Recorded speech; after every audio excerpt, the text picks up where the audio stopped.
Yay! This is Amy Sousa again. Hooray! And Lindsay, I never introduced myself. Who cares? I mean, you're on my listening or on YouTube. You know where you're at. Yeah. Amy, what did you want to talk about this session? Oh, so many things we could talk about. I had mentioned to you, I haven't finished the book, so I want to get more into it, but both of us were reading different books by Stephen Hassan. Yes, Freedom of Mind, and that's his kind of classic book. And then Yep. what is the one that I'm reading called? I was It listening was to his it. first one, you said, I think? Yeah, it's this first one, Combating Cult Mind Control.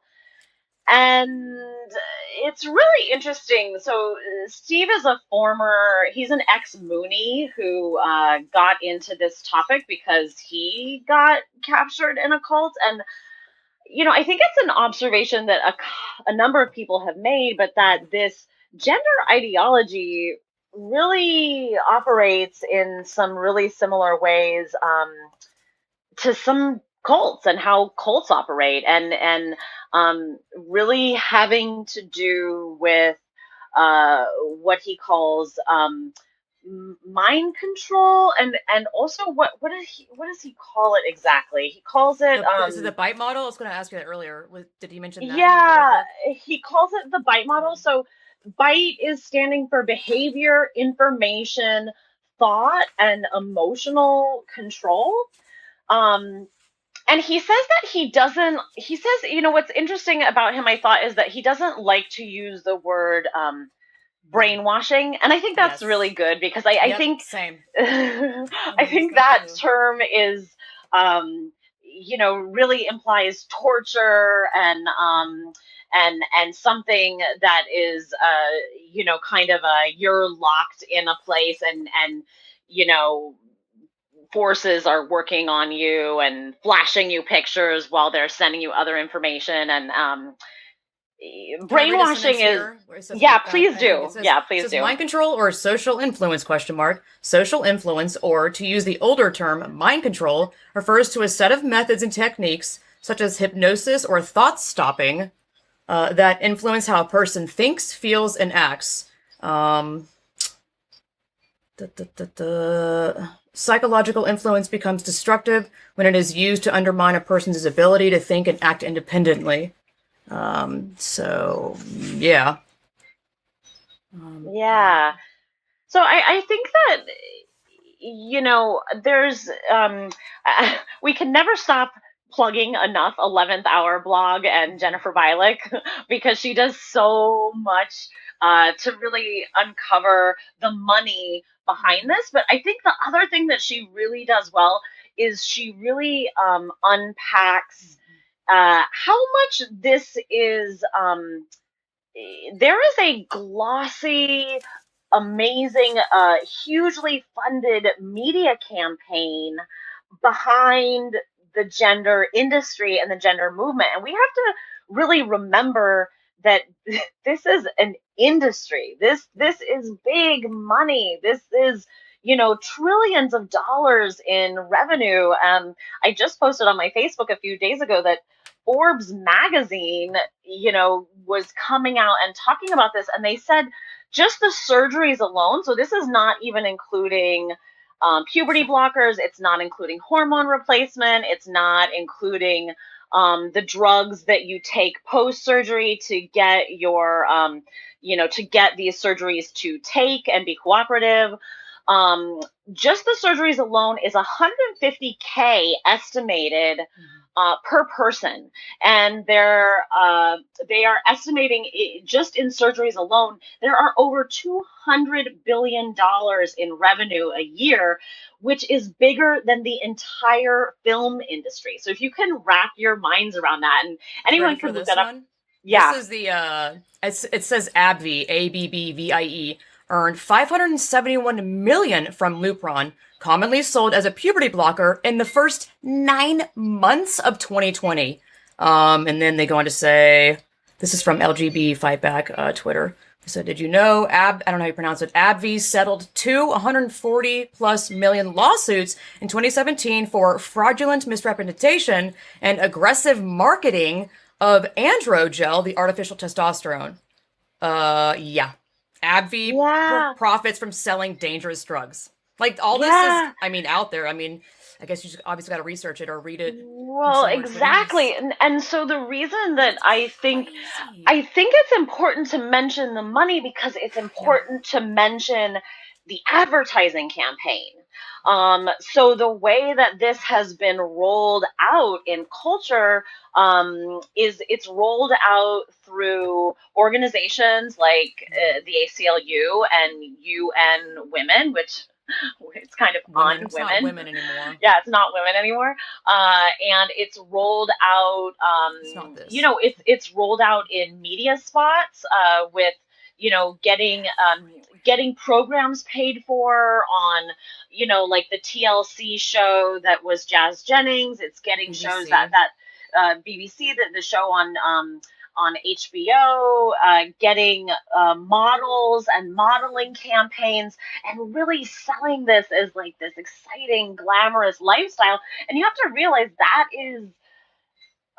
that's an organized campaign. Mm-hmm. And the same is true as the language that they use around this. And I think what Hassan really interestingly points out Yeah. is cults use thought terminating language, linguistic ploys that stop you from thinking. So Yeah. the whole mantra of there's a couple of things they use. Trans women are women, and they just Yeah. repeat it, and they say trans women are women, trans women are women. Well, it has no meaning.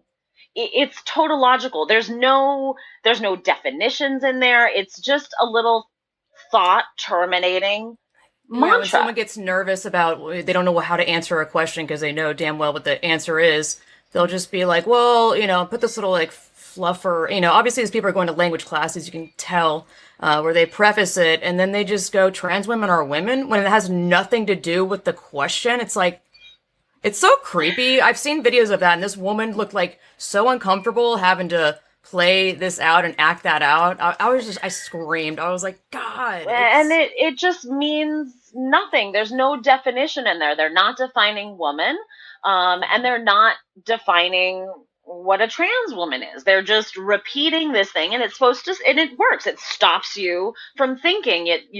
People say it with passion, and it keeps anyone who is trying to dig into the issue from actually being able to address the issue. And the same that they do with little linguistic ploys like this language is inclusive. So calling women, for example, cervix havers or vulva people or chest feeders or birthing cis. parents, There is no cis. cis, Get out of here. cis, yeah, that one, menstruators, bleeders. This language is dehumanizing because it stops women from being human, and it's also Yeah. objectifying because it's referring to us as body parts. Like Yeah. I've said before, So it's the weird. it's the written equivalent of like talking to my boobs instead of to my face. Oh my God. Like you're talking to my like to my body, So calling me a bizarre. I can't bleeder believe instead people aren't just questioning, like, of whoa, this is really crazy. Since when has this been a problem? Or why is this a problem? Can I read about what he said about this is underneath the bite model thing under the yeah, yeah, yeah, hilariously the T, but yeah. weird. Woo. Anyway, use of loaded language, for example, thought terminating cliches. Words are tools for thinking. Special Mhm. words, constricting rather than expanding. Knowledge, stopping thought process, function to reduce complexities into, I don't know how to say this word, I forget, platitudinous buzzwords. Yeah. Again, Yeah, down they're here it just says, platitudes. yeah, Yeah. thought stopping techniques which shut down reality testing. Excuse me, let me read that again. Which shut down reality testing by stopping negative and only allow so-called good thoughts, which Yeah. they use And that rationalization, justification, wishful thinking, yeah, rejection of rational analysis, critical thinking, and constructive criticism. I'm like, bam, right there. Well, exactly. And so they say that basically calling women by these very objectifying, dehumanizing terms like chest feeder is somehow inclusive. And they tell you that they're using these words in order to be neutral, in order to be gender neutral, in order to be inclusive. But that's a disconnect. That's actually a dissonance. Those words are neither inclusive nor are they neutral. But again, it's telling before they use the words, they tell you, well, I'm using it because I'm being inclusive. I'm using it because I'm being neutral, and so it sets you up for this. Dissonance. You're confused. You're like, well, I guess I heard that they're trying to be inclusive. I heard that they're trying to be neutral. Including exactly? Is this? I'm going to play dumb here. Is it to include trans identifying females, trans men? Is that what? Yes. It is? Yes. So it supposedly includes non-binary or any other agender or demi-gender or trans man. Supposedly it is inclusive of those genders. However, when you don't center women and girls in issues of women and girls' bodies, when you don't include women, that's exclusive. Excluding women is exclusionary. And again, it's really objectifying. Calling people by their body parts, that is objectification. That's what objectification is. But I think that's what's so cool about what Hassan is doing. I mean, he's not talking specifically about gender ideology. He's just talking about how mind control works. How does it function? How does it operate? And we can extrapolate from what he's written that this is what's happening in the culture right now. And this is why influence, not, I mean, you can call it mind control, but I do love that because this is definitely a social influence thing. Like, can you imagine how would this take off and set its foot on the ground, really, without social media? Like, I kind of wonder. It obviously didn't think it would be so rapid. No, and I think there's other things that are happening that are very similar too, and that is one, also the huge vilification that is happening to people who don't go along with this ideology. And it's an ideology, and there are many people who and again, it shouldn't be, I mean, it shouldn't even, I just don't believe it. I'm a reality person. I think that bodies are bodies. But the tactic of the gender activists is to say, if you don't go along with the ideology that says that, people can have hundreds of different gendered identities, then you are a bigot, you are a transphobe, you are a TERF. And that's a tactic. That's a controlling, manipulative tactic to vilify those who don't go along with it. And we should simply, I mean, people can identify, I guess, as whatever they want. Like there's that guy who, there's a couple different really weird ones, like a guy who identifies as a cat, and he has fangs and he implanted whiskers. Oh yeah, well, okay. Have you seen that guy? Yeah, that guy was. He identifies as a cat. Yeah. It's fine if he identifies as a cat, but I should not be forced to participate in his identity or delusion or whatever. Like, men can identify however they want, but their bodies function the same. We should not have to. Women should not have their safety and privacy and physical needs jeopardized for men who identify in a certain way. We shouldn't have to participate with their belief system if we don't want to. Let me read the cognitive dissonance part. Yeah, please do. The evolution of the bite model. Blah, blah, blah, blah. 1950 psychologist Leon Festinger, I don't know if I'm saying that right, summarized his cognitive dissonance theory. Quote, if you change a person's behavior, his or her thoughts and feelings will change to minimize the dissonance. Dissonance is the psychological tension that arises when a person's behavior conflicts with his or her beliefs. I'm just going to say his because they write his, but I was saying his or her. We prefer that our behavior, thoughts, and emotions be mutually consistent and that we can tolerate only a certain amount of discrepancy. Like hunger, this tension is uncomfortable and people will take measures to reduce it. This tendency can manifest itself in different ways. For example, when people behave in ways they see as either stupid or immoral, they change their attitudes so the behavior seems sensible and justified. People who hold opposing views are apt to interpret the same news reports or factual material about the disputed subject quite differently. Each sees and remembers what supports his views, but glosses over and creates. When people think of themselves as reasonably humane or are in a situation where they hurt innocent people, they reduce the resulting dissonance by marginalizing or despising their victims. And the last one is, there is a strong inclination to reduce cognitive dissonance by rationalization. Yeah. So they these activists, and actually sometimes even just, people who think they're being progressive, rather than grappling with what gender critical feminists are saying, rather with grappling with the realities of women and girls' safety, privacy, and physical boundaries being compromised, they won't grapple with that. That's exactly what you're saying there. Instead of grappling with what we're actually saying, they turn it into a vilification. They turn it into, we're simply being hateful. And they refuse to engage with it. And the same thing, I think we can talk about happens to detransitioners. It's the same kind of like, what do they call it when you're kicked out of Scientology? Oh, a suppressive person? Yeah. SP, so stupid. Yeah. They definitely have their crazy language. Just like basic terms where it's like, you didn't really need to make a new word for that at all. No, but I think, that's what happens to detransitioners. They're really vilified. They're kicked out of the community. They often lose silence. They lose all their support network. They're called trust scum. I think true scum, yeah. True scum. This is the emotional control of the BITE model, like, BIT, the E part. Yeah. Down here it says, let's see, phobia, indoctrination, inculcating irrational fears about leaving the group or questioning the leader's authority. No happiness or fulfillment possible outside of the group. Next one is terrible consequences if you leave. Hell, demon possession. This is, again, all cults. Suicide. Next is shunning of those who leave.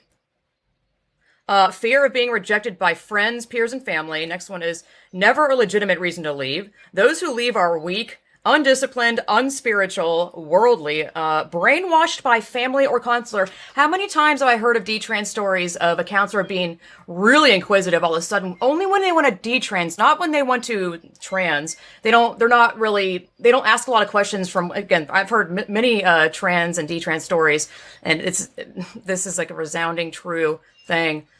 Where when they want to trans, there's just like, all right, here, quick. It's a quick process. And this is, again, written in the IG. It's written in their documents to do this, make it quick. But when you want to detrans or desist, they're like, oh, why? Are you sure? But that's not really you. I'm like, is someone hurting you? Have you been talking to your mom? Like, what's going on? They get really inquisitive, which is so fucking creepy. Brainwashed by family or counselor. And this whole thing, I've seen it time and again, especially with these people that are on Twitter, like, grooming people to like, oh, they just really teach that your family's bad and abolish families. What the fuck? This is insanity. Like, that you can't trust your own family. So instead of being able to, sad. Like you said you just interviewed Karen actually. And in her video, anyone who hasn't seen the Turf Wars documentary, it's fantastic, and you got to watch it. And she does a really good job of highlighting this, where family knows a lot about you. Family knows whether you've had past trauma, whether you've had depression, whether you're autistic or what's going on with you. But these kids go to these doctors, and if their parents do not immediately affirm them, they try to separate them from their families. Some of them get sent, from the family into different foster care. Yeah. And then you have media personalities like friggin' Jeffrey Marsh, who are telling kids that he's their glitter mom.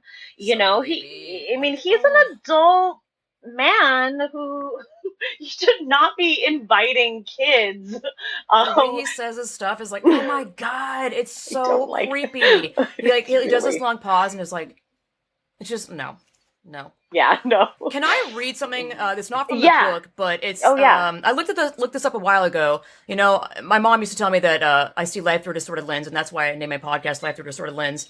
And I was just like, oh, she doesn't know what she's talking about. That's so mean. But then this was like last year, dude. I looked it up about, playing the victim, and I just was like, what is that? What is the victim? This is an incredible blog post, and it really opened my eyes up to all of it. I'm going to skip around, but I don't know. Life is not fair. It's not unfair either. Life just is.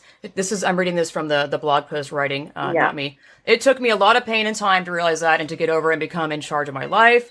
Talks about the father. It talks about this person's father not loving him. Maybe he didn't love me, didn't care about me, or just wasn't present when I needed him. I suffered because of what I expected, not because of what he did.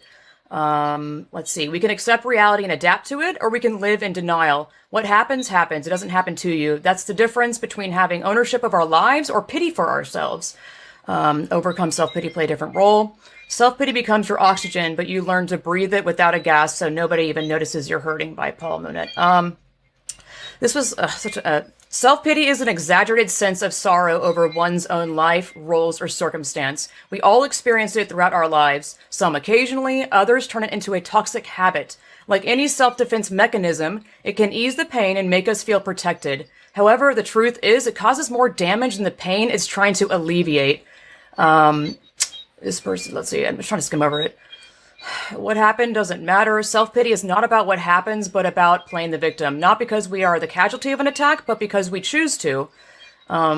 Self-pity is easily the most destructive of narcotics. It is addictive, it gives momentary pleasure, and separates the victim from reality. I was like, oh! Self-pity limits your ability to achieve anything. We get stuck blaming others and lose control of our acts. Something external takes control of us. It pushes the pause button, and we get paralyzed, waiting for that same person or event to get us back into motion. But that won't happen. It's on you to overcome that life hiatus called self-pity. Playing the victim is pointless. This is a quote by H. Beam Piper. Take a drink. This is going to be long, but trust me, it's worth it. Take a drink because you pity yourself, and then the drink pities you and has a drink. And then two good drinks get together, and that calls for drinks all around. Going on. When you self-pity, everything looks different, and this is definitely the distorted lens thing. When we pity ourselves, by the way, I've made leaps and bounds. I don't think I see life through distorted lens anymore. Anyway, when we pity ourselves, all we see are our problems. We become blind to other people and their issues. We believe that the world revolves around us. Self-pity, unlike self-reflection, makes us invisible. Our attention gets into others. We blame people for how we feel and expect them to be the cure too. When self-pity becomes dominant, we deny responsibility. As William Shakespeare said, all the world's a stage, and all the men and women merely players. They have their exits and their entrances. Playing the victim is a passive role. Let's see here. Self-pity is primarily related to anger and rumination. Reliving our experience as a victim makes us feel stuck. And I want to interject here and say, I think that this can also be a thing where perhaps you actually were a victim of something. I think all of us have been, by and large, big or small at some point in our life.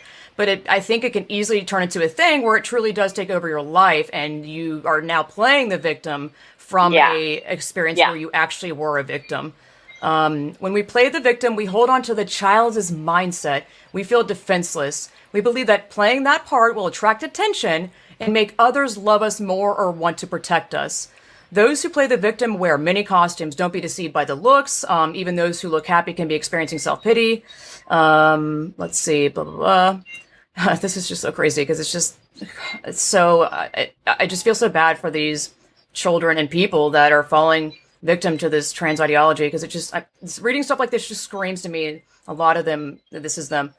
I continue. Feeling self pity is being at war with reality. We are weak and don't want to confront ourselves. We are cowards. We expect reality to change rather than to adapt to it. Change happens from within. To grow, you need to cross the boundary of your comfort zone.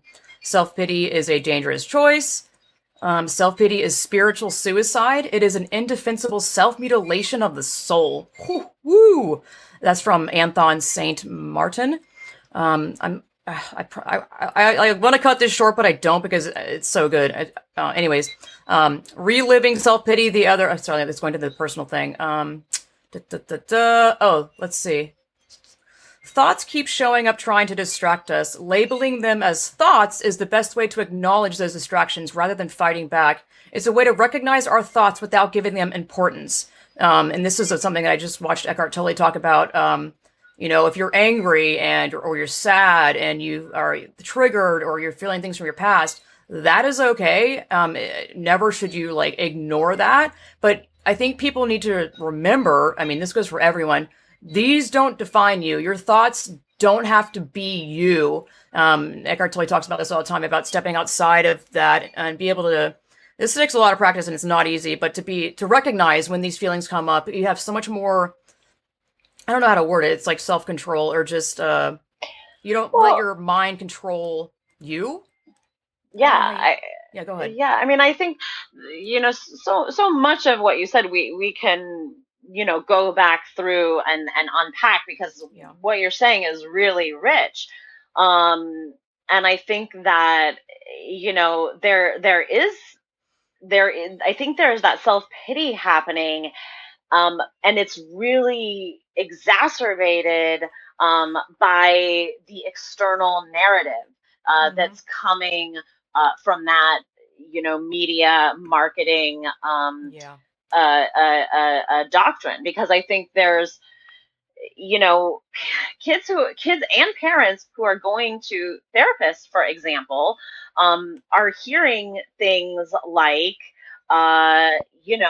if you do not let your child transition, there is a huge suicide rate. Mermaids is putting out campaigns that say things like, quote, I'd rather have, I'd rather have a live daughter than a dead son. I mean, that's a marketing campaign. So whatever pity or upsetness or feelings are going on for the person, it's really hard to identify them and listen to them clearly when you also have this external really powerful campaign, and it's a fear-based campaign. I mean, what is it called? Emotional not manipulation, I forgot the word. Well, it is emotional manipulation. Yeah, no, I forgot the word. But what's so also dangerous about them saying that is that kids or whoever will hear that and go, "Oh, I'm not getting the hormone blockers or surgery, whatever. I've heard that people actually kill themselves," and I don't think that they've been, saying this out loud or even. I just think it's like a subconscious thing of like, it's so dangerous because they're going to start killing themselves, thinking that that's what you're supposed to do because that's what they've been told, and it's this percentage rate. Like, we already know from other studies that we have that things like suicide, things like school shootings, or even not just a school shooting, but any first person shooting, these things are actually social contagions, and we already know this. I mean, we already know that reporters already know you have to be really careful how you report a teen suicide because there is a kind of social contagion that goes along with it. Just like, again, like they know this about school shootings, or they know this about, mass shootings and mass killers, that there's a kind of social contagion where it happens over here and suddenly there's 3 more reports of it happening here, here, and here, because there is something compelling and something that gets into your brain about it. And so It's it's really dangerous and irresponsible that Awful. this is what the psychiatric community is selling. And the DSM, of course, is, they are taking so much money from big pharma. They are not some sort of, the diagnostic manual for therapists is not a neutral manual. It is not neutral. It's not a neutral book. It is highly political. And where they get their funding, again, Jennifer Bialik has pointed this out. That is not a neutral document. And when they tell parents and kids alike that you will commit suicide if this doesn't happen, that sticks in your head. Yeah. It's naturally going to exacerbate your depression. And we yeah. just have this whole model totally mixed up. Instead of taking care of the depression or taking care of the past trauma, instead of taking care of these past things to heal the quote unquote gender dysphoria, they are trying to do it the opposite way around. They're trying to work on the gender dysphoria, and they're telling the families and the kids that's going to heal the depression, that's going to heal the suicidal ideation. But the opposite is true. You have to heal the depression, you have to heal the suicidal ideation, you have to heal the past trauma, and then that gender dysphoria is going to dissipate. And we have had, gender, as long as feminists have been critiquing it, is oppressive. It is a narrow confine, it's a box, and that box has changed over historical periods. You can see, for example, in like Louis the Fifth, who Louis Vuittons are named after. In that time period, men wore short skirts, men had tights, men showed off their legs, men wore heels to show off their calves, and women were, collared from the neck to the wrist to the feet. So gender looked really different. Men were a lot more ostentatious. They wore wigs and makeup, and women had wigs too, but they were a little more subdued, and men were peacocks, like a male peacock. And or different cultures have different gender roles, different all kinds of different gender roles. I mean, there's matrilineal indigenous cultures that have completely different gender roles than anyone, any Western culture, but then there's also cultures that, like somewhere like Afghanistan, where women have a dress code, and they can't have a public life unless they're accompanied by a male relative, or they can't ride a bike or drive a car. So there's all kinds of different gender roles, and again, they are historical, they change over history, they change over location, and many people have rejected gender roles over time in history. It is not a new thing for people to reject gender roles. Rejecting gender roles, I mean, there's a lot of reasons that people reject gender roles, because they're confining. But rejecting a gender role changes nothing about the functioning of your body. It changes no material aspect of your body. And the thing about, that I think people think that this new gender ideology that comes with these hundreds of identities and agender and non-binary and this, I think they think that it is giving them freedom. Yeah. But in fact, it's just more different little boxes. It's still saying the same thing that gender has always said, which is that certain sexed bodies are allowed to behave in certain ways. And they think that claiming these identities is going to give them the freedom that they seek, but it's just another different box, rather than saying a female body can behave however and will still be female, or a male body can behave however. Yeah, I feel like a lot of the kids that do this are just really expressive kids. Like, I think I would have fully fallen for that shit. They just want to express themselves and not even necessarily be like, I'm a trans, whatever. But that's why I think all these gender things like pop up. Like, silly ones, like earbud gender, I swear to God. Attack helicopter, raccoon, hoodie, I mean, whatever. Yeah. Karen Davies, who does her YouTube is are you Yeah, you're kidding, kidding me, right? right? Yeah, Yeah, you kidding me, right? yeah. She's great. I She's know, I really love great. her. She's great, Um, dude. but she talked a little bit about this too. She actually has also read Stephen Hassan's book, and she was talking Nice. Hell as yeah. well about the bite model. I just found that yesterday. I was like, Awesome. oh, she's talking about it too. I know, yeah. Everyone's talking about it. Yeah. I tweeted him But the other day. I was like, when are you gonna, research this? I know he's not gonna reply because I'm sure he doesn't check his Twitter, but I'm like, dude, we need him on our side. we 100%. do, we really do. But she was saying, every generation of kid has that thing that they do Hmm. to push back at their parents. And she was talking about her experience of wearing a short skirt, and like her mom wanted it a certain length and she wanted a certain length, and how that skirt length was her way of like pushing back at her Yeah. mom. And I know kids have done it with, piercings. Like I remember my sister got her belly button pierced and my parents were like, Tattoos, piercings, hair tattoos, color. tattoos, hair Yeah. color, yeah, all kinds of ways of pushing back, and that exerting of independence, that's a way to exert independence, and that is healthy. That Yeah. is really healthy. Yeah. Pushing back a little bit, exerting independence is a little bit. But the thing that deserves to be critiqued here is that these are irreversible changes.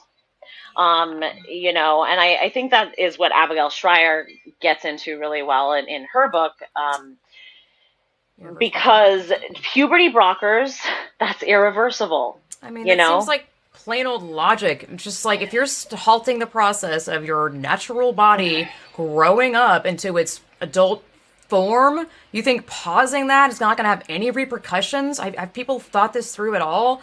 I'm I just like, mean, you got to be kidding me.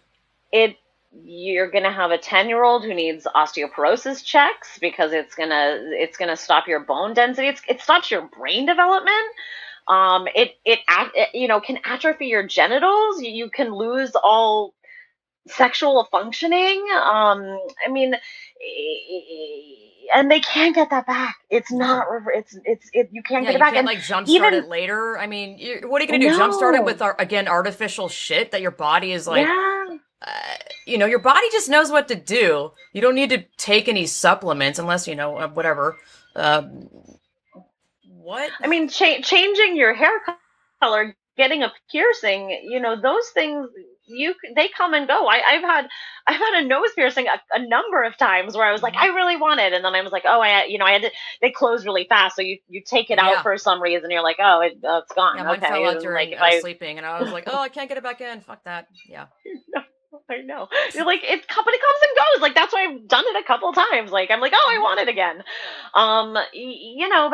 But cutting off your breasts, cutting off your healthy breasts, cutting off your genitals, that's irreversible.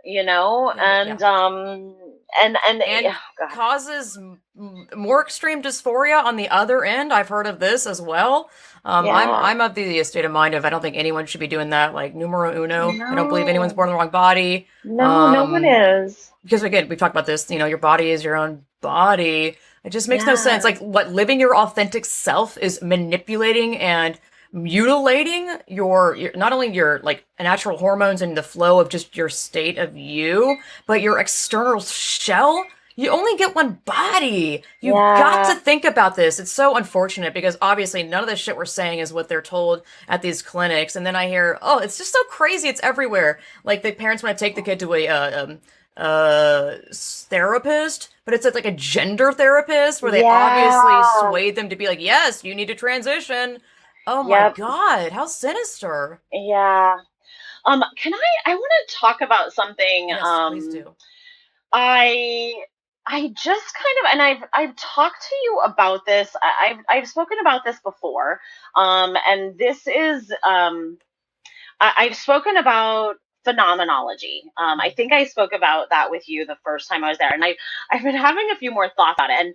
And for those who don't know, phenomenology is it's a philosophy, but it's a Right. philosophy that's really grounded in the physical. And phenomenology talks about this idea that we're always situated. And it kind of goes through these layers of our situation. We are situated in our history. So where we are in time, we're situated in our culture. You know, we come with a perspective and a lens of a certain culture. We're situated in our family. We're situated in our experiences that have already happened. Those are, and we're situated in our literal bodies. So it's a way of it's a philosophy of talking about this, and talking about the perspective that's always influencing us. So we're always looking through the lens of all of those layers of situation, and our situations, you know, right now, you in your house, me in my house, we are literally situated differently. And you know, that is the thing that's of note, because you were talking about, you know, no one is born in the wrong body. And what I would observe is that, first of all, we are always in constant engagement with our bodies. Our bodies are constantly influencing us. And I think I said this the last time, like, you know, I wipe the hair from my face. I'm engaging with my body. I'm shifting, I'm moving my hands. That's me engaging with my body. But what I didn't clarify, and I think deserves a little bit more clarification, is that I can only ever be engaged with my body, with this body, my body. I can only ever be engaged with my body. And I am always experiencing my body. I am never not experiencing my body. So whatever, let's say whatever a boy or a man who is dysphoric is feeling in terms of his emotional state, he is always experiencing his body.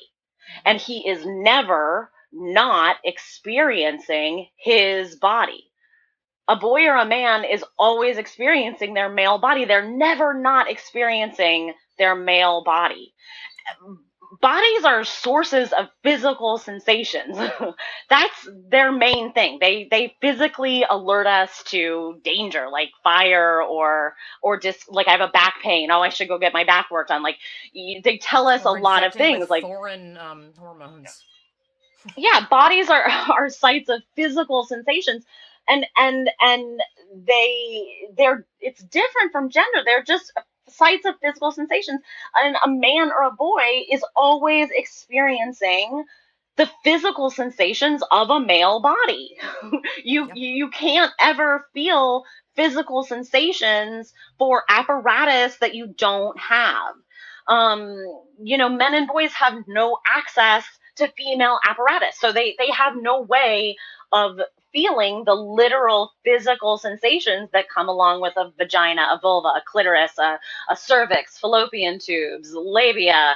You know, they literally cannot feel those sensations because they have no apparatus any more than they can feel the sensations of having gills or wings. If they do, they're lying to you, and it's like gas or something, like period cramps are just ridiculous. Come on. I mean, you know, it's not real. Being gender nonconforming and not fitting into the cultural roles that culture says, you know, this is a real man, or, you know, these are real men things, you know, not fitting into that changes nothing about the functioning of your bodies. You can reject that, but it still doesn't give you any access to what a female body is like at all, any more than it gives you, you know, any more than feeling like you can be Spider-Man actually gives you access to, I don't know, to being a spider. You know, again, just a man and a boy is always experiencing his body. Always. Those sensations are never stopping. They're constantly flooding you. They're the only sensations, that physical sensations, you have access to. I'm trying to think of like a rebuttal that they would think or say. I'm constantly doing that, which is useful, but I'm just like, they bring up, people bring up to me this brain thing, yeah. that That there's they're no science or proof on, because first of all, their whole ideology is not founded on real science. This whole modern science. Oh my God, Bill Nye the Science Guy drank it. ah, He drank it. I was ah, like, no, and he did the clownfish thing. I was like, you mother. Oh my God, how sad. He did so something years ago horrible. that really bothered me, and I can't remember what it was. This is before the whole trans thing. I just remember when he was actually cool and actually talked about real science. What a fucking joke. I don't know what that was on, but um, what is the clownfish thing? Like they can change. The clownfish thing. They use it as this argument. Clownfish, all animal. There's all kinds of different animal sexuality, and clownfish can change sex. Well, there's all kinds of different animal breathing apparatus. Clownfish have gills. It's. I don't know where this argument originated from, but They're reaching. They just reach it gets anywhere and everywhere it because gets like, oh, it repeated exists a somewhere in the lot, but world. it's just like, well, regardless of what clownfish can or can't do, Are we humans can't. clownfish? Are we fucking clownfish? Yes or Humans no? can't do that. There's two reproductive pathways your body can take. You can have a body organized around small mobile gametes, or you can have a body organized around large immobile gametes. Those are the two pathways. You're one or the other. Every single person, Even if you're even intersex, correct? even people with DSD conditions, differences of Yeah. sexual development, they are still male or female. Those conditions, in fact, are sex specific. Yeah. Those are sex specific conditions and affect males and females Yeah. differently. So they are not. It's actually really dehumanizing to them, and Oh yeah. the activists who are speaking about it are constantly saying, "Quit using us as your props," Yeah. because it's dehumanizing to them to imply that they are some third or other sex. They are not a third or other sex. They are still males or females. Everyone is a male or a female who is a human, who is a Yeah. mammal. Every mammal is a male or a female mammal, and including humans. Um, Yeah. and the brain thing is ridiculous. First of all, the idea of the gendered brain has totally been debunked. You can Yeah. read about the studies by Gina Rapon. You can read about Cordelia Fine has another great book on it. Both of them are fantastic books on this. But let's say even take your given. There's like a female brain. Well, even if you have a female brain, you're having it in your male body, and the safety requirements and the for sports and spaces for women are about bodies. And whatever is happening in your brain, the only physical sensations you can feel are those of your male body if you're a man. And the only physical sensations you can feel as a woman are those of a female body. So whatever's happening in your brain, it has nothing to do with the physical sensations that you have access to. You have access to one set of physical sensations and not the other. And in issues of safeguarding and privacy and physical safety and physical fairness, bodies matter. And that's why we have these women's safe spaces, shelters, sports, That's why we're doing what we're doing, women, to be like, hold the fucking phone. No. and historically, bodies are why women have been exploited and oppressed. That's Yeah. why female infanticide happens, because of bodies, not I because of can't what's believe we happening in explained your this. brain. I'm just like, is this? I can't believe we have to seriously dumb this down and make it over. FMG, Yeah. FGM trafficking, or FGM, oh my God, yeah, FGM, it's okay. Childhood trafficking. pregnancy. Yeah. These happen because of the kind of body that women have, because of our reproductive capacity.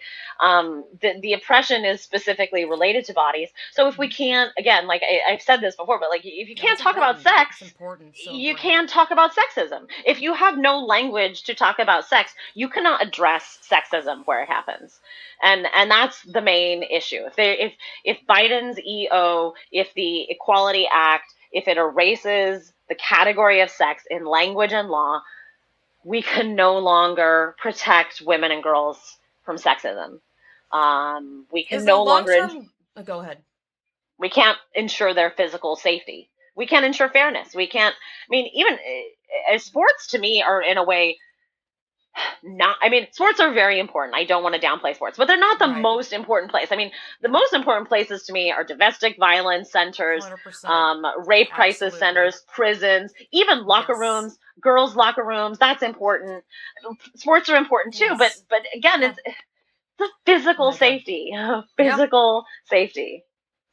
Like, is the long-term goal of this erasure of, being able to say woman or man, just erasing the two sexes, is it just so the men can be, have uterus transplants, like they can take over the woman function? Is that what they want? I know transhumanism and all that, but I'm like, is that what it is? Is this a beginning of that or their attempt? I mean, I definitely think it is.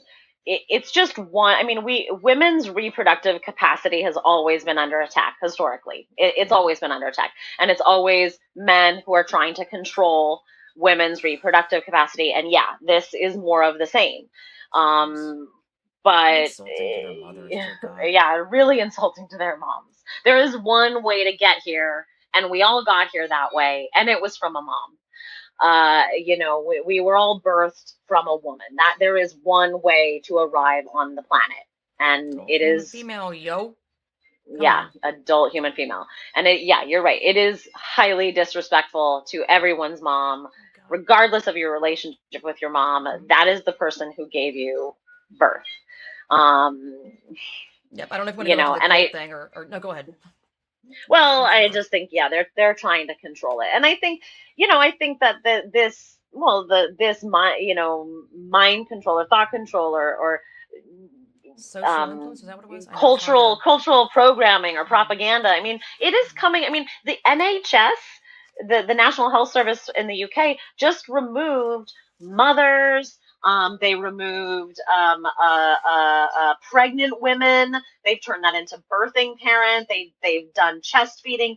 They've removed all sex based language from birthing. I mean, it's insane, and it is such a devaluation of mothers. It's a devaluation of all women, and this is supposedly to be inclusive, and this is even if it is for inclusivity, it's for a teeny tiny yeah. percentage Yeah. of the population. So you are dehumanizing, debasing, objectifying the vast majority of women and girls for a very tiny percentage of people who have a very anti-reality based belief system. Anti-women, anti-female. Give me a break. Like, Yeah, yeah, I mean, yes, that, but yeah, it's just like for the thing that women do, and it's so beautiful and how magical and spiritual and incredible, and to dumb it yeah. down and remove like parts that make a adult human female is like what? I just hate that phrase of it's not hurting anyone. It's not hurting anyone. What do you Yeah, it's hurt. mean? Yeah, What you? it's hurting. It's hurting me. I'm hurting. Yeah, I'm that fucking hurts. That hurts, It and this hurts is me. it's absurd. And no one gave a fuck to ask women, what we felt about all this. And also, No, I think it's no. glaringly interesting. You said it earlier. Why do we always hear trans women are women? Have you ever heard them say trans men are men? It's like I think that thing is we need to pay attention to that. Like, why is it always the men masquerading as women? Where it just that's the one that's always repeated. I'm like, Well, you can start to see, I mean, anywhere that you start to pay attention to who is entitled to an opinion, who is entitled to be listened to, who is entitled to sympathy, who is entitled, to have their needs met. men. Men, men are entitled to those things, and historically women have not been entitled to boundaries, to having their needs met, to their having their opinions valued. This is more of the same, and there is oh gosh, Ben, who is GNC centric, Yeah, is that talks very explicitly about this. Anyone who is not so good, following her so good. on her YouTube really should, because she talks about coming up, 13, 14, 15, being in the LGBT clubs, feeling that, getting on Tumblr, feeling that she was a trans man, but then really starting to grapple with the misogyny, Yeah, like in meetings, which, there she would be talking about her period, and the men, masquerading as women, would be like, "What is the word they use? Not if I'm offended. I can't remember, but they would silence her from just talking about her reality because of men's feels. Like you can't even and talk about that because they want to have a period or whatever. It's well, just and like, she talks about these adult men who are like in their 30s telling these girls who are not transitioned yet, so they just look yeah, like they just look like a didn't, young teenage yeah. girl telling these girls that they actually have a male privilege. Oh my god, Like a 30-year if I hear old that man shit one more time, telling a girl trans that misogyny. she has male privilege Oh yeah, because, that too. Yeah, yeah. they haven't even, these are girls who haven't even transitioned yet, and they're grappling with their periods, and it's causing them dysphoria, and it's causing them distress, and they're like confused, and these men are just, taking up all the air in the room, not Yep. listening, Yeah, not giving them any space, and then belittling and silencing them and telling them they're the ones with privilege. And that's and just then like, I mean, it's just yeah, freaking and they ridiculous. would ask her like, "Are you okay with this?" In a group full of adults, where she's like, "I would never want to be like, I'm the only one that's not okay with this." So of course someone's going to go along with the group thing because they're Yeah, terrified and like you don't want to cause a ruckus. And also the whole grooming nature and the dominant and yeah. submissive. Like, what was it? It's just such a mental gymnastic thing where she was pretending to be or playing masquerading as a male, and her dom, I guess she didn't really know what that shit was then, which is just so predatory. Like you I don't have know, I any know, I know, reality I of to know, I know. understand this until it's too late or whatever. You get out of it. Yeah. Her dom man pretending to be woman was like super inappropriate, and I mean, sexting. I don't remember quite what it was, but just oh god, really scary. And but she was saying it was such a weird relationship thing where they were like friends, but then it would get Yeah. super sexual. And again, she just didn't know that Yeah. that was like not okay because they're Well, young, they're youth. and this Oof, so this kind upsetting. of does wrap back into what we were talking about, because this is a kind of control, and this is how Yeah, to exert control, and it is breaks a my lot of heart. thought control, it is a lot of behavioral control, it is a kind of a grooming, Mm-hmm. um, and kids who are trying to figure these things out, and are being met with this propaganda everywhere. They're being met with it online in social forums. They're now being met with it at school in their curriculum. Curriculum is telling kids they might not be their sex. I mean, that is insanity. I mean, I Questioning it think, when like in the first grade or kindergarten. Ugh, I mean, yeah, this is an attack holy on hell. women and girls. It's an attack on the boundaries of women and girls, but it's an attack on everyone's boundaries, because it is an attack on reality. Yes, that exactly. that's Thank you for saying what's that. happening here. And I think there's I think there's a lot of people who are, again, really, they've been really sold by the fancy glamorous advertising campaign, and they think they're, I know that I have friends who, former friends who believe in this, and I know they think they're like good progressives, and they're thinking of, the non-conforming boys who quote unquote feel like women, but they're not investigating further. They're not investigating Not at to, all. like, what do you No. mean when you say you feel like a woman? What are the specific woman feelings? Because if you start getting into those, you're going to start hearing a lot of stereotypes, Yep. because a Always. man cannot feel, again, the sensations of a female body, so you're just going to hear stereotypes associated with being a woman, which I'm great with. That's the thing. Like, for those people who, there are some people calling me hateful, they called me a Nazi, they've Of definitely called me course. a turf, and but I don't hate anyone. No, me either. Me I either. want people to express. I want them to express their full authenticity. I'm simply unwilling to participate in violating boundaries of women and girls. Never going to participate in that. And frankly, I'm never going to participate in going along with calling a man any kind of woman, because that is The word woman is perpetuating. taken. The word woman is taken. The word woman is taken. And if they're actually a woman, why are they saying trans?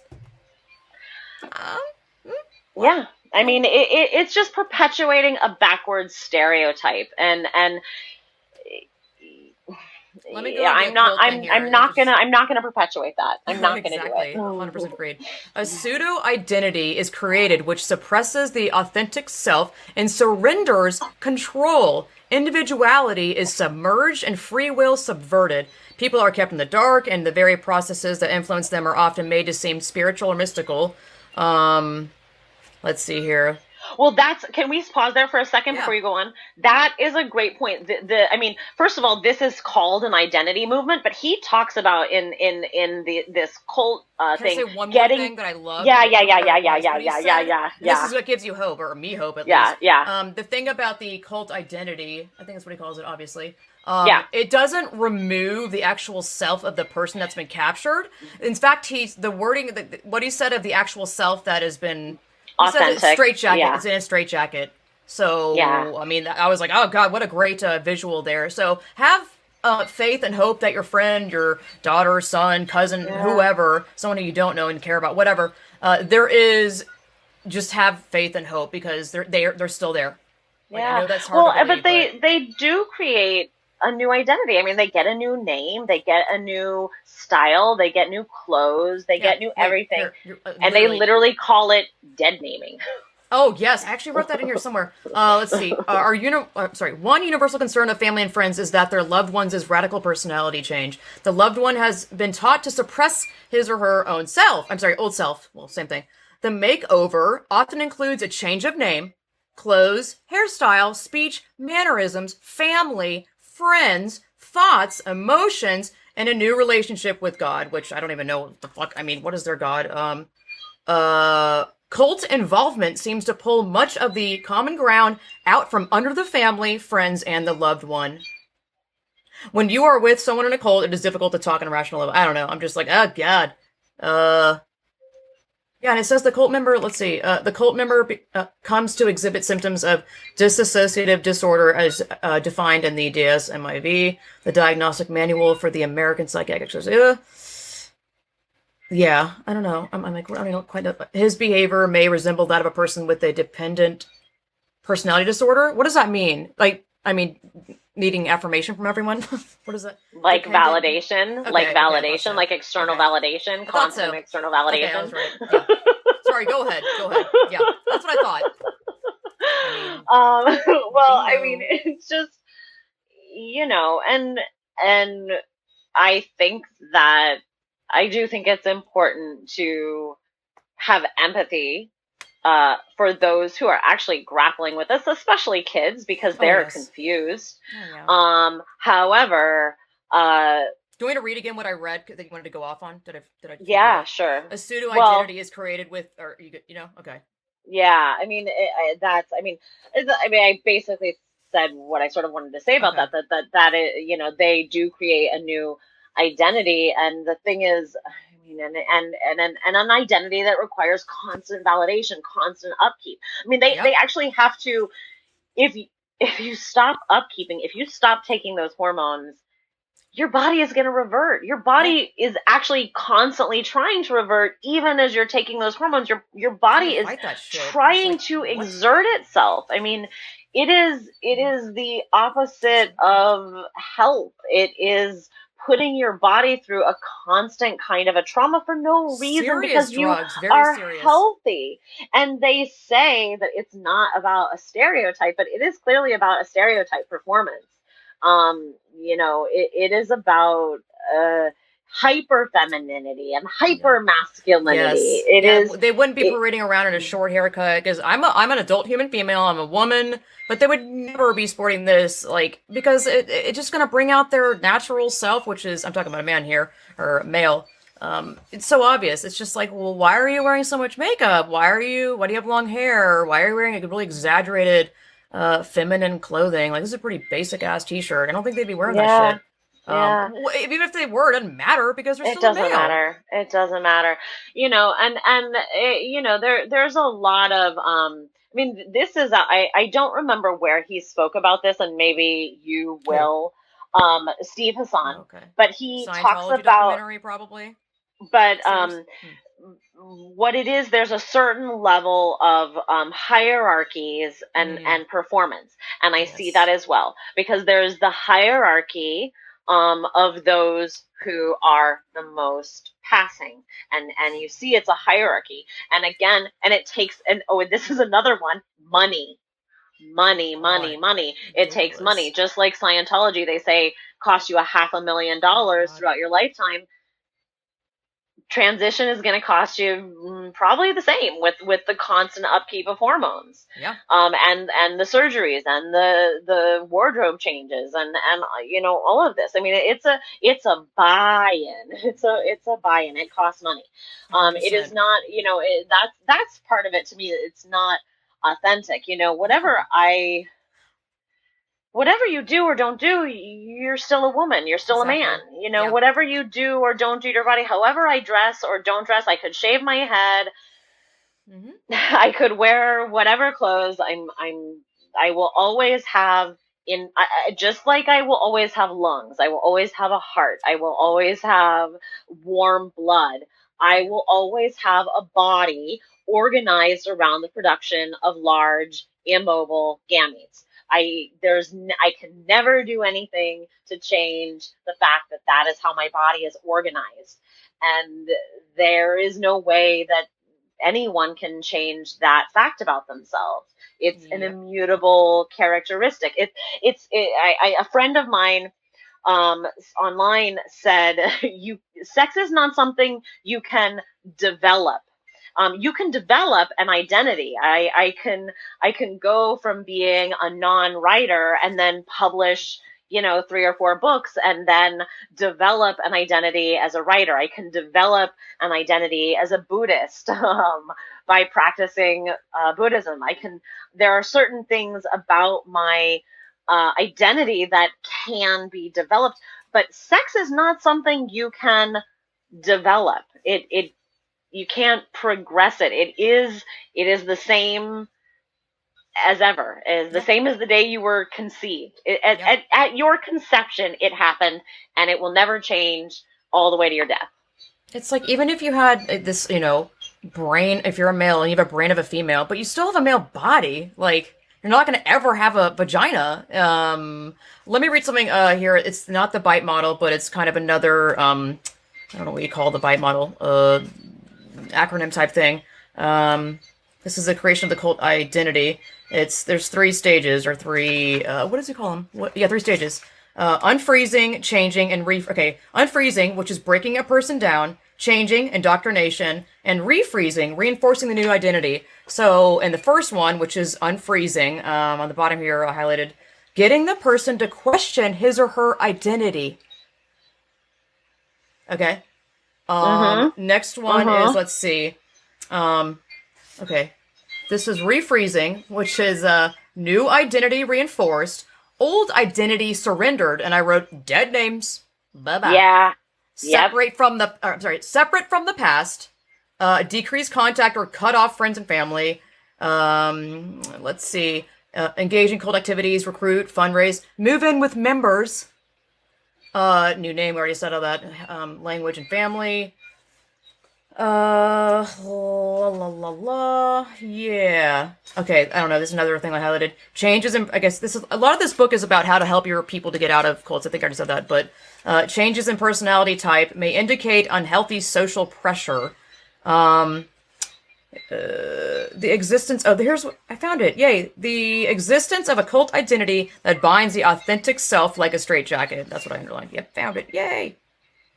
Oh yeah. Even people who are born into cults have an authentic self that was suppressed from birth. I don't know. It's just stuff that gave me, like, hope, honestly, because you can replace your identity and create a new one, like a video game character, but there's still your core self, and you'll never, ever be able to change that. You know what I want to clarify? So, I wanted to. You happened to be reading that book, and I was reading the book, and I saw. I've seen I've seen Karen from Are You Kidding Me talk about it. Yeah. I've seen Art Morty talk about it. Yeah. Oh yeah. And about all of these people, to be clear, have spoken about the relationship between some cult think and this ideology. And I am not talking about it to fearmonger. I'm not talking about it to vilify. I'm talking about it in order to highlight how it is operating, how it's functioning. I want to highlight the operations that are at work, and the functioning is not at work. So this is not it is not a way for me to vilify people who believe this, but it is a way to be able to express clearly how this is functioning, and how it's functioning not just for individuals, but how it's functioning in the culture. Okay. And I think it's really, again, it's important to highlight these things because there has been such a massive advertising campaign, in school curriculum, anti-bullying campaign. I mean, we already have men entering women's prisons who are known rapists. They are getting put into men's prisons. We already have a case in the UK where a woman was put in contempt of court until she referred to her rapist with she pronouns. I mean, I mean, fuck that. I would never fucking refer to my rapist as a woman, no matter how he, quote, identified. How disgusting that happened to her. I'm so galled. Yep. I mean, the whole act why they're there is because of a male. Just go fuck yourself, dude. Like, shut up. Exactly. No. So this is a way to. There's some really upsetting things that are happening. I don't want to overly get into it, but it came up on Twitter yesterday or 2 days ago, where there has been a movement in the United States of trans activists who have tried to legalize female genital mutilation and to stop. They have actively protested to stop legislation that would ban explicitly female genital mutilation because it gets in the way of surgery, quote, transition surgeries, because, quote, transition surgeries that affect the genitals are genital mutilations. So they have come after and attacked activists who are female genital mutilation activists, and they have attacked laws that are trying to protect women and girls. So the reason that we have to talk about this functioning, we have to talk about how these things are operating. We have to look at the patterns and name the patterns as we see them. This is, in a way, it's very basic pattern recognition. Let's look at the patterns and how this is functioning. Yep. That's what he said in this book about, how to handle all this. Is literally a lot of, obviously, chapters about it, but research the cult beliefs and practices, make a list of probable cult triggers, check your list with former members, make a list of the loaded language, words, and phrases. He really encourages learning how they speak and how they move and how they act. Obviously, if you can talk to detrans people or people that have been involved in it. Let's see. Find out if the group has written a code of ethics, and if so, does it hold its leaders to those principles? Does the cult's behavior contradict its teachings? Do leaders give orders to lie? Yes. Like, there's literal websites to lie to your doctor to get hormone blockers or whatever, which is just crazy. By reading cult literature, you will develop a reference point for identifying and understanding the group's deceptive practices.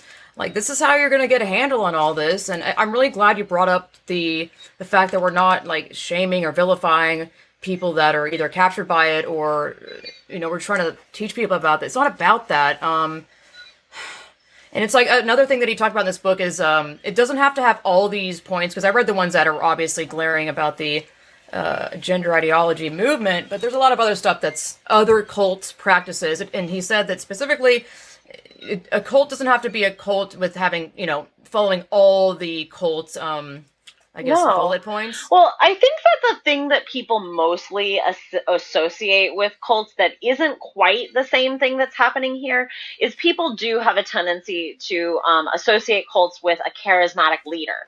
Yes. And there is no one charismatic leader here. Now, there are a lot of social media influencers who are using the phrase that he uses, who have undue influence.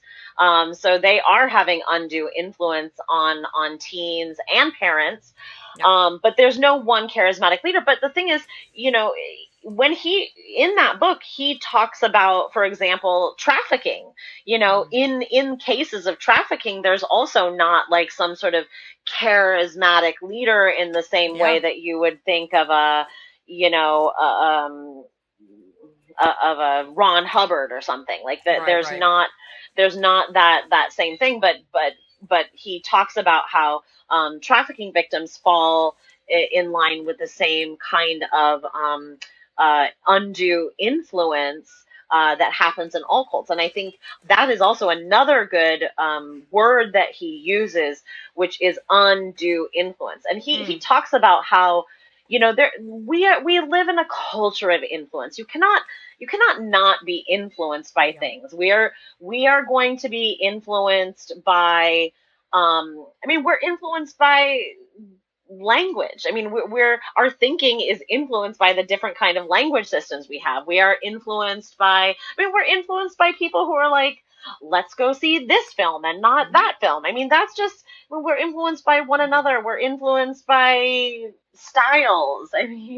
We're influenced all the time, but the undue influence, oh my gosh, I'm having a light thing, I think, because of the sun coming in. Okay. And even if the cult leader dies, it can still reside, it can still exist, because if the teachings or the writing is there, you don't have to have a leader.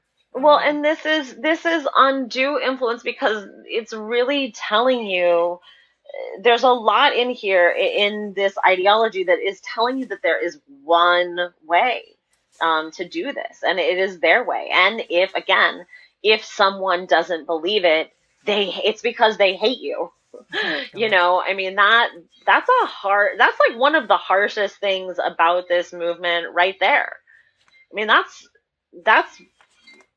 drastic. That's dramatic.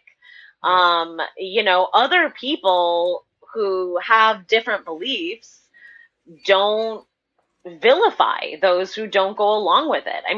Even like flat earthers are not out there saying, that people who don't agree with them hate them. Oh my God, what is happening? Don't worry about it. Okay, good. That it's like I can. No, okay, good. If they're really, you're fine. Yeah, and I don't know. I could just talk forever about this damn book, but another defense. Well, say the name of it again, because I think I think people would be really influenced in reading it. Freedom of Mind, yeah. And I like how he says again, just to go back, he's that undue influence. This is. It's beyond. Here. I'm sure he brings it up though. And maybe. So he talks about it in what is the name of my book? I'm gonna look it up. Combating Cult Mind Control. So that's his original book, and I'm reading like the newest edition of it. He talks about undue influence being that which starts to stop you from doing your own thinking. So a regular influence, like I said, would be like you say, let's go see Star Wars. And I'm like, and you're like, no, it's really good. And I say, okay. That's benign, like you had an influence on me, but it was not overdue. Or even like marketing, like there's general marketing that would not be considered undue influence. Like, I don't know, Pantene says you're gonna have the softest hair, and we can, maybe I'm influenced and I buy it, or maybe not. Right. But it's not undue influence. They're not controlling anything about me. But the undue influence comes in when it starts to change when it impacts your behavior, when it impacts your ability to have your own thoughts, when it impacts your relationships. You might be in a situation of undue influence. And if you cannot hold in your head that someone believes different than you and is not your enemy, again, that is dramatic. That is drastic. Isn't that what they're like trying to? They're just, I don't know. They don't practice what they preach. It's like, I mean, most people who have, I mean, there are other people who have beliefs that I don't believe in. I mean, there are people who are practicing, I don't know, Christians, or practicing Judaism, or practicing Hinduism, and they're not like beliefs that I hold, but I'm able to be friends with them because they don't think that just because I don't believe their same beliefs, I hate them. they don't shut down conversation with calling, or just like making, they do a lot. I've noticed I really feel like my friends aren't meaning, or like, I don't know, ex friends now, I don't know. I think that they're doing this thing, one of my friends, I was like, oh, what's going on? And she started off the sentence with something, you're anti-trans, whatever. And I'm like, you're already blaming me for whatever what I'm doing as anti-something. Like, you're already blaming me, like I'm the one at fault here. Like, very subtly. I'm like, seriously? Like, I don't even know if these people are aware of what they're saying or doing, but it's always from the angle of, you're the wrong one, you're on the wrong side. God, I just can't. That fucking phrase kills me, dude. I mean, it's really tragic. I mean, there's so many of us who find ourselves on the side of this conversation, have found ourselves with lost friendships over it. I'd say all of us, really. It's pretty unfortunate. My solidarity, as I have continued to say, is with the physical safety and fairness of women and girls. My solidarity 100%. Is with globally women and girls, our rights to physical boundaries, our rights to reality, and to name reality without being called bigots, or without being threatened to be fired from our jobs, or without being threatened to put in contempt of court. Like, yep. And I want to bring up something, because I have used that word belief, and we're talking about cult think, and we're talking about beliefs. And Kara Dansky, we'll mention the event, but Kara Dansky, who's one of my fellow organizers, said the other day that it's not a battle of beliefs. This isn't like I believe one thing and you believe another thing. And I don't want to frame it as a battle of contrasting beliefs. I don't really care what they believe or don't believe. I care about physical integrity and boundaries for women and girls. They can believe, I mean, I'm not going to participate in their belief that they think they're women, that men think they're women. I'm never going to participate in that or agree to it. But I don't care that they believe it. I only care that they are attacking women's rights, because whatever I believe about myself, it doesn't matter. I'm a woman. I can believe it or not. I am one. I'm never going to grow gills and be able to breathe underwater. Even if I really, really, really, really, really believe I'm a fish, if I don't come up for air, I'd say have at it. That's terrible, but come on, I will die. I will die if I don't come up for air. So my belief system, my belief can never make me a fish. I'm always physically a woman. Your beliefs is what you believe is separate from the It's irrelevant. material reality. I mean, It's it is irrelevant. obviously a part of you and your experience, but it does nothing with your biological reality, human body, and No, no. yeah, this is what we were talking about, but it sounds all over the place. But trust me, because I don't want to cut you off, so I just randomly interject. So whatever. Yeah, just Cult's randomly doctrine interject. is seen as absolute truth, the only answer to a member's problems. Cult doctrine teaches its members, "We are the way, we are the truth. You who are not in the group are lost." Yeah. Anyways, Well, wrong. That's you're right. I mean, wrong side of history, right there. That's what they exactly. think about us. But I think history is going to find they're on the wrong side of history. I know. When archaeologists dig up their fucking bones, they will never know that they had this belief system. I will never lower myself to that level of saying something so childish, No, I know. and I'm going to be like, do you have a time machine? First of all, I'm really upset that you didn't tell me, because what the hell? But how do you know that? How do you know? Now, I know, we know, but I'm not going to play that. I was just like, how do you know? How do you know? How can you be so foolish to sit there and tell me, your best friend at the time, that I'm on the wrong side of history? Oh, I hate that phrase. I really despise it. And that goes back, that's a platitude. It means nothing. It has no, That's not the now. That's not the now. We're talking about the now. What's really going on right now? Yeah. Stop distracting. It's just a meaningless platitude that has no, it doesn't, I was like, oh God, there's no substance to it. There's no substance. I mean, and that's a lot of what we see happening. Yes. So I think we should talk about, I keep moving over for the sunlight, and I know you say it doesn't matter. Oh, I mean, I don't do what you wanted. It's fine. It's fine. But let's talk about Biden's EO is happening. His executive order is happening, and women are protesting. So this order is taking place. It's happening at a federal level. It affects federal organizations and organizations that accept federal funding. And it is an order from him that is putting the language of gender identity into the law.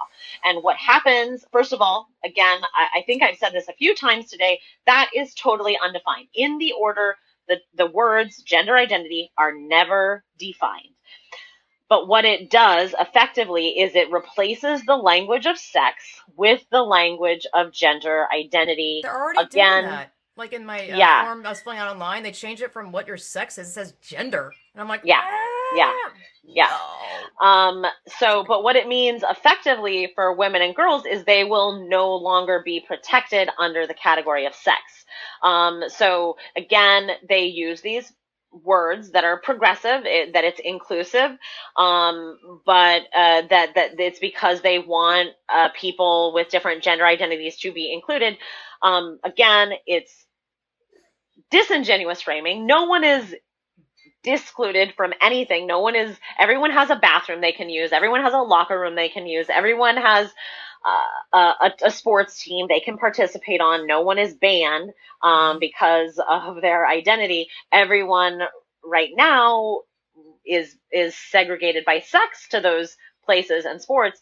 But this language is going to make it's going to erase sex, and it's going to put in place gender identity. So women and girls will have to deal with men in their sports, with men in our prisons, with men in our locker rooms, bathrooms, changing rooms, with men in our domestic violence centers, rape crisis centers.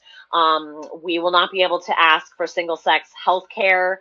If we ask for a woman, we could be given a man who is claiming to be a woman. So it takes away all physical protections that women and girls have on the basis of sex. And on March 8th, which is International Women's Day, women are picketing in DC.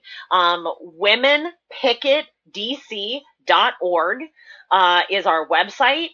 Please come. We already have over 100 women who are definitely showing up to this event. Show up in person, join us. It is your opportunity to say, no, I do not consent to this. Women and girls are whole human beings. We are fully embodied, whole human beings. We are not gendered identities. The very notion that we are gendered identities is sexist, regressive, dehumanizing, and objectifying. So join us at that event. You can also donate to our Give Butter campaign. There's a link to that on the website. So if yeah, oh, here, I'm going to put the Give Butter. I think you can put it up here, right? Oh, no, I'll do it in Oh, you'll post. do it. You'll do it later. Yeah, You'll do it in post. Oh, never mind. Yep. So you'll do it in post because you're fancy. You're fancy and you know how to do that. Okay, good. So join us. Put your voices in. Amplify us. So amplify this video. Amplify other videos that are up on our website. Give to us. Donate. And I have repeated this, and I'm going to say it again. This event is happening on U.S. soil. This is an event by women in the United States that's protesting something that the president of the United States is putting in place. But this is about global solidarity with all women and girls, because we have seen this happen in the UK, and we've seen what they're dealing with men in their prisons, and it is ridiculous. Women are in danger. They are getting raped. We have seen what is happening in Canada. We know what is happening in Australia. This is happening in Scotland. This is happening in every place on the globe. This is happening in South America. This is happening in Mexico. This is happening in every country that you could think of. This is happening in all kinds of countries in Africa. This is a global. This is happening in Asia.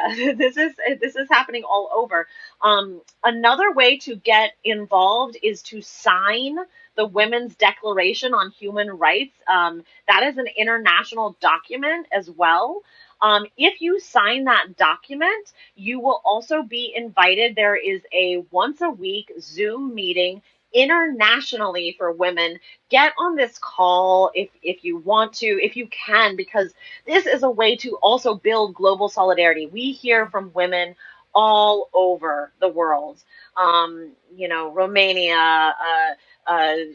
Korea, Japan, Brazil. We have heard from women in so many countries about how gender ideology is threatening their rights. So we're protesting here. We're standing up here in the U.S. But we have our arms reaching out across the globe, standing in solidarity with all women and girls. This is for all of us. Yep. Perfect. Absolutely phenomenal. Thank you so much, Amy. It's always such a treat. You were so fantastic. So yeah, be sure to check out that website and donate and support, and come on out there if you want. And men are allowed to come. All human bodies. But, your support is so welcome. You are very welcome. we need solidarity. 100%. All right. Yeah. Well, see you guys later.